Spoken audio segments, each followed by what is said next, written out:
Autonomia per il Veneto, forte di un referendum votato da oltre 2 milioni di persone. Sarà la 16ª edizione della Festa dei Veneti a ribadire nel momento clou della 2 giorni che si svolgerà a Cittadella nel fine settimana la richiesta che la Regione porta al nuovo governo. Apertura ufficiale sabato 7 settembre, cuore della festa il pomeriggio di domenica 8. Dopo l'alzabandiera marciana con il gonfalone con il Leone di San Marco a sventolare in piazza Piero Bon, un convegno dedicato all'autonomia.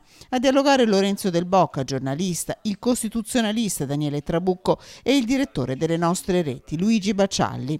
Sull'autonomia troppo tempo è ormai trascorso, ribadirà con forza la piazza. Tutto il percorso è stato fatto nell'alveo costituzionale, è la stessa Costituzione italiana che ti permette di avere certe cose. Ha già passato tutti i vari esami e non si capisce ancora perché non si possa iniziare a portare a casa qualcosa di concreto.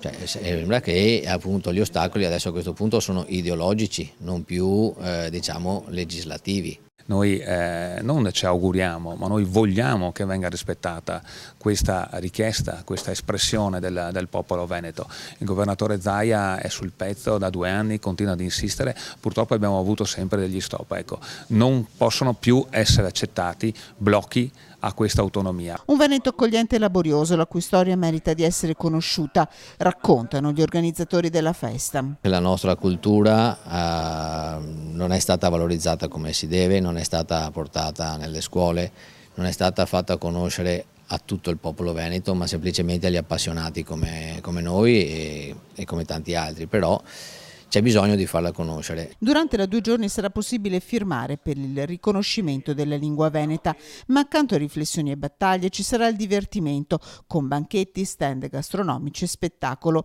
con un momento d'eccezione, la sfilata dell'influencer Mina Pirella, con l'abito omaggio alla bandiera veneta indossato al Lido durante la mostra del cinema.